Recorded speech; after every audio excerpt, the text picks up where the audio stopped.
Салам достор, баардыгыңыздарга дагы бир ирет салам айтабыз. Менимче ар бирибиздин жашообуз кадимкидей эле уланып келе жаткан күндөрдүн бири болуш керек. Бирок ошентсе дагы бүгүн айымдарга, мырзаларга турмуш курам же курдум деген ар бир биздин жарандарыбызга, замандаштарыбызга сонун бир теманы сунуштайбыз. Бул күйөөнүн ата энеси менен мамилелешүү. Үй бүлө куруп жаткан, турмушка чыгып жаткан кыз сөзсүз түрдө ойлонот: мен турмушка чыкканда жаңы бир башка үй бүлөгө барам, ал жактан бактылуу болом, мени дайыма сүйүп турат, мени жакшы кабыл алат деп кыялданат. Ал эми сөзсүз түрдө турмуш жолун аттанып үйлөнөм деп чечкен жигит дагы өзүнүн болочок үй бүлөсүн бир сонун элестетет. Бирок убакыттын өтүшү менен тууган тушкандар маселеси көтөрүлөт, ар кандай маселелер болот. Сенин ата энең менин ата энем деген нерсе болот. Анан бала менин ата энемди сыйла деп туруп чекит коюшу мүмкүн. Бирок чындыгында күйөөнүн ата энеси менен кантип мамилелешүү керек? Мына бул бүгүнкү темабыз. Сөзсүз түрдө коногубуз бар. Коногубуз врач-психолог Төрөбекова Гүлжан Рахмановна эжекебиз. Саламатсызбы? Саламатчылык. Жакшы жетип алдыңызбы? Рахмат. Ден соолуктарыңыз жакшы жүрөсүзбү? Акырындайын жакшы. Абдан кубанычтабыз. Күйөөнүн ата энеси менен мамилелешүү деген теманы көтөрүп чыгалы дедик. Бир кыска убакытта кичине болсо дагы маанилүү бир маалыматтарды айтып кетсеңиз абдан сонун болмок. Анан үй бүлө курган жигиттин милдеттери. Эң эле биринчи сурообуз болсун. Бул менин ата энемди сыйлашым керек деп аял затына милдеттеме коюу туурабы бул? Биринчиден бул менин ата энемди сыйлаш керек деп анын айтканы бир жагынан туура десек да болот. Анткени анын ата энеси аны кичинесинен алар табышты, чоңойтушту. Ошол кыз ал жигитке турмушка чыгаардан мурун бүт ал үчүн алар кам көрүштү, андан чоң күтүүлөрү болду. Келин алганда ысык чай куюп берет деп кыялданышат, кыялданышат. Ошол эле убакта бул жаман нерсе эмес. Сыйлоо, сыйла деп айткан бул бизге чакырык болот, аракет болот.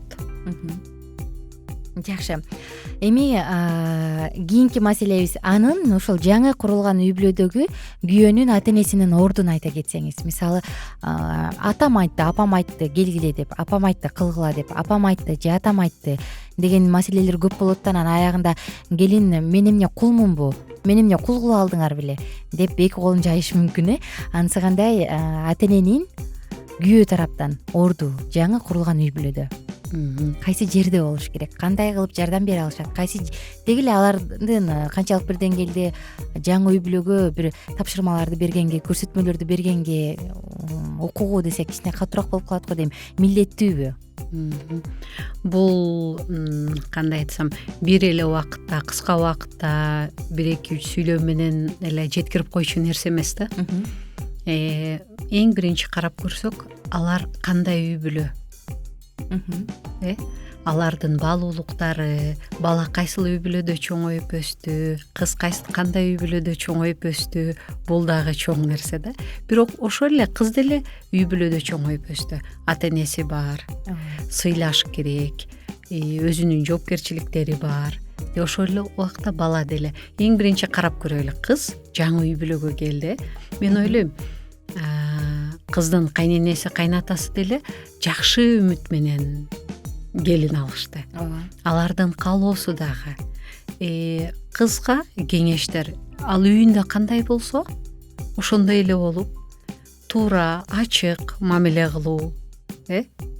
Мисалы үчүн айткым келет, азыр оюма түшүп кетти. Мен апам убагында айтчу: "Ай, кийин турмушка чыкканыңда ысык эле чай кылып бере бер. Сен ким эле жаман болсун деп билип алмак эле" депчи. Чынында эле эч бир кайнене, кайната мындай бир жаман ой менен билип алышпайт. Алардын да күтүүлөрү чоң. Бир эле ысык чай ичейин эмес, алардын эң биринчи үй бүлө катары бактылуу жашап кетишин эле каалайт. Жашоодо ар кандай болуп калат. Мүмкүн кээ бир үй бүлөлөрдө туура эмес көз караштар, бирок эң негизгиси эле бул жерде сабырдуулук, адамды түшүнө билүү. Ушул жерде өзгөчө керек болот сабырдуулук, кечирим. Түшүнбөстүк болуп калганда. Суроомду дагы бир жолу кайталасам, анын мисалы ата энесинин орду кандай болот? Эми жигит жаңы үй бүлө курду. Эми анын ата энесинин орду кайсы жерде болушу керек? Жаңы үй бүлө бул жаңы мамлекет курулду. Кичинекей, ар бир үй бүлө бул кичинекей мамлекет. Мамлекет дегенде эмне болот? Мамлекеттин территориясы болот, өздөрүнүн мыйзамдары болот, өздөрүнүн герби, өздөрүнүн гимни болот. Аял заты финансы министри Да. Эң биринчи чындан эле башчысы болот, жардамчысы болот, ошол эле бирге чыгымдары, киримдери, өздөрүнүн чечимдери. Эң биринчи биз жаңы курган үй бүлөнү сыйлашыбыз керек. Бала дагы ал үйрөнөт. Жаңы үй бүлө курду, ал дагы биринчи күндөн эле билиш керек. Жок, биз кичинекей мамлекетпиз. Биз аял аялым экөөбүз бир командабыз.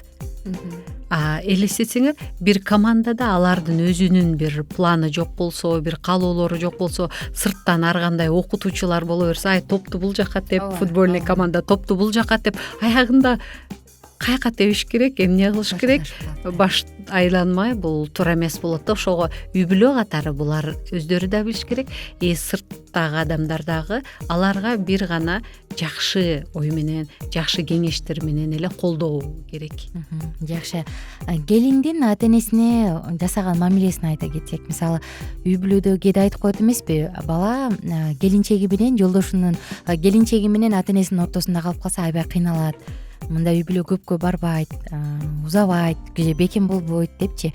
Эми ошондой нерсе болбош үчүн кыз акылмандуулук менен кайын журтуна, кайын ата, кайын энесине кандай мамиле кылсам деп ортодо чек араны дагы сактап, анан урушпай дагы кетсе болот. Бул жерде көбүрөөк аял затына, жаңы келген келинге акылмандуулук жана көрөгөчтүк керек. Ал эле жакшы мамиле кылып, чын дили менен мамиле кылып атса, анын күйөөсү көрүп кубанат. Анын аялына болгон мамилеси жакшы болот. Акылмандуулук менен чечүү. Мисалы үчүн болбогон майда чүйдө нерсеге өтө көңүл буруп, ошону чоң масштабта айтып эмес, кээ бир нерселерге көңүл бурбай эле кете берген бул үй бүлөдөгү бакубаттыкка алып келет да. Чоң рахмат. Демек, жаңы курулган үй бул экөөнүн мамлекети. Ага кандай мыйзам орнотушат, качан конокко барат, качан эртең менен турат, качан кечинде жатат, качан тамак ичет, мунун баардыгын тең майда чүйдөсүнө чейин жаңы баш кошкон түгөйлөр чечип алышы керек өздөрү үчүн. Ал эми сырттан ата энелери, эки тараптан башка тууган тушкандары балким колдоо көрсөтүп, балким материалдык жактан жардам болобу, балким өздөрүнүн тажрыйбасынан айтып береби айтор, ушундай жакшы насааттары менен колдоо көрсөтүп бере алат. Сөз жок, бул керектүү. Ал эми менин атам айтты, менин апам айтты, момундай кылышыбыз керек деген нерсе колуктусун деле кыжырдантышы мүмкүн да, туурабы, ашыкча. Мен кимге турмушка чыктым эле деши мүмкүн да. Ошон үчүн айтып атпаймынбы, үй бүлө бул кичинекей мамлекет. Алар мамлекет катары күчтүү болсо, сырттагы адам бул мамлекетти сыйлайт. Чоң рахмат. Ардактуу достор, бүгүнкү уктуруубузга көңүл бөлүп бергениңиздер үчүн ыраазычылык айтабыз. Күйөө, жигит үй бүлө курам деп чечкен соң, ал президент болууга даярданышы керек. Баардык жагынан, материалдык жактан, психологиялык жактан, баардык жагынан өзү мыйзам, ченемдүүлүктөрдүн баардыгын аткарып, коюп, ошол нерсе менен үй бүлөсүн коргогонго аттанышы керек экен. Сизге терең ыраазычылык айтабыз. Бүгүнкү коногубуз психолог Гүлжан Төрөбекова болду. Келип бергениңиз үчүн чоң рахмат. Кийинки уктуруулардан амандашканча.